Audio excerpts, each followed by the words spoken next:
तो दोस्तों Bermuda triangle जो दुनिया का सबसे ज़्यादा मिस्टीरियस एरियाज में आता है, जो भी यहाँ पे जाता है कभी वापस नहीं आता।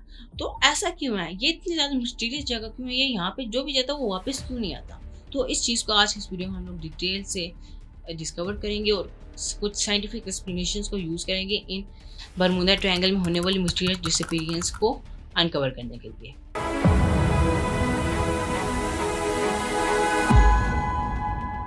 अस्सलाम वालेकुम दोस्तों, मेरा नाम Abdul Wais and welcome back to my channel. दोस्तों सबसे पहले हम लोग ये बात कर लेते हैं बरमूडा ट्रायंगल लोकेटेड कहाँ पे है।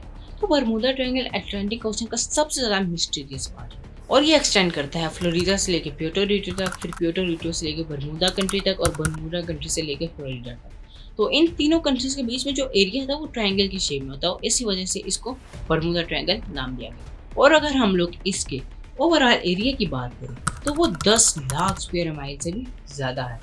और इसी के साथ साथ बरमूडा ट्रायंगल की जो कहानियाँ वो बहुत ज़्यादा पुरानी हैं। 1492 में जब क्रिस्टोफर कोलंबस एक नई दुनिया की तलाश में निकलते हैं तो वो ये मेंशन करते हैं कि जैसे मैं इस एरिया में पहुंचा तो मेरा कंपास मैन फंक्शनिंग करने लगा और उस आगे आने वाली कुछ सदियों में इसको बहुत सारे नाम दिए जाते हैं, जिनमें से कुछ फेमस नाम ये हैं: the graveyard of Atlantic, the Sargasso graveyard and the sea of dooms. ये नाम जो है वो 18th और 19th सेंचुरी में बहुत ज़्यादा यूज होते थे, लेकिन 1964 में एक मैगजीन रिलीज हुई जिसका टाइटल था द डेडली बरमूडा ट्रायंगल। तो ये पहली बार थी जब बरमूडा ट्रायंगल का नाम यूज हुआ था। तो इस मैगजीन में बरमूडा ट्रायंगल में पिछले कुछ सालों में जितने भी मिस्टीरियस डिसअपीयरेंस हुई थी उन सबको लिंक किया गया और एक मिस्ट्री बनाने की कोशिश की गई। और जैसे ही ये मैगजीन रिलीज हुई तो बरमूडा ट्रायंगल की मिस्ट्री बहुत ज़्यादा पॉपुलर हो गई और इसके ऊपर बहुत सारी फिल्म्स बनी और इसके साथ साथ इसके ऊपर बहुत सारी कंप्यूटर गेम्स और यहाँ तक कि इसके ऊपर सॉन्ग्स भी बने थे। तो उस ज़माने में ये इतनी ज़्यादा मशहूर हो गई। तो चलिए हम लोग कुछ साइंटिफिक एक्सप्लेनेशन की बात करते हैं जो बरमूडा ट्रायंगल में होने वाली मिस्टीरियस डिसअपीयरेंस को एक्सप्लेन करती है। तो जो सबसे पहले साइंटिफिक एक्सप्लेनेशन है वो मैग्नेटिज्म है। तो अर्थ का जो ज्योग्राफिक नॉर्थ पोल है, मैग्नेटिज्म नॉर्थ पोल है, वो दोनों एक दूसरे से थोड़े डिफरेंट है।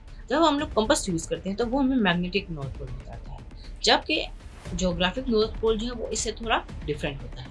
तो जो लोग रेगुलर कंपास यूज़ करते हैं वो तो इस चीज़ को अकाउंट कर लेते हैं, लेकिन अर्थ में कुछ जगह ऐसी हैं जहाँ पे कंपास जो है वो मैग्नेटिक और ज्योग्राफिक नॉर्थ पोल दोनों एक जगह में होता है। तो इन जगह को एगोनिक लाइन्स कहा जाता है। तो पिछले 300 से 400 सालों तक एगोनिक लाइन्स की जो जीरो लाइन है यानी कि 0 डिग्री की लाइन है वो बरमूडा ट्रायंगल के एरिया के अंदर या उसी के आसपास ही रही है।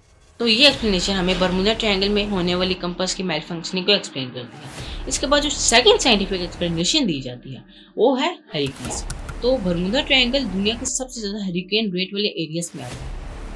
अगर हम लोग दुनिया की उन जगहों की बात करें जहाँ पे सबसे ज़्यादा हरिकेन्स आते हैं तो वहाँ पे the gulf of Mexico, the north Atlantic ocean और द कैरिबियन सी आता है। तो इन तीनों में से दो जो है वो सीधे सीधे बरमूडा ट्रायंगल के एरिया के ही अंदर आते हैं, जो है द नॉर्थ अटलांटिक सी और द कैरिबियन सी।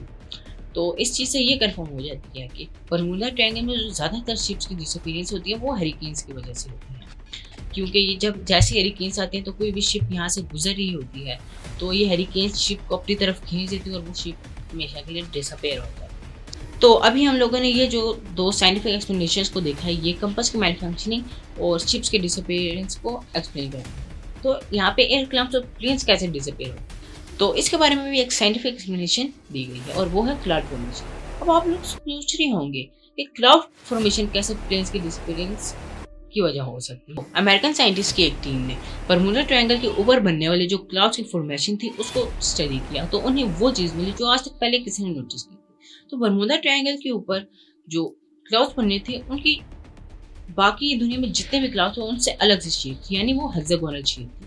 तो एक्सपर्ट्स ने इन क्लाउड्स को नाम दिया एयर बॉम्ब क्लाउड्स। तो जब ये क्लाउड्स फॉर्म होते थे तो इनके नीचे जो हवाएं चलती थी वो 250 से 300 किलोमीटर की स्पीड तक पहुँचती। तो इतनी तेज हवाओं में जो है वो प्लेन उड़ नहीं सकता था और वो क्रैश हो जाता था और इस तरह से जो प्लेन्स को बरमूडा ट्रायंगल के एरिया में डिसअपेयर हो जाते हैं। तो ये तीन मेन साइंटिफिक एक्सप्लेनेशन थी जो बरमूडा ट्रायंगल में कंपास की मैलफंक्शनिंग, शिप्स की डिसअपेयरेंस और प्लेन की डिसअपेयरेंस को अच्छी तरह से एक्सप्लेन करती हैं। तो मुझे उम्मीद है कि आप लोगों को बरमूडा ट्रायंगल में होने वाली मिस्टीरियस डिसअपेयरेंसेस अच्छी तरह से समझ आ गई होंगी। तो आप लोगों से अगली दफा मिलते हैं एक और नई इंटरेस्टिंग टॉपिक के साथ। तब तक के लिए अल्लाह हाफ़िज़।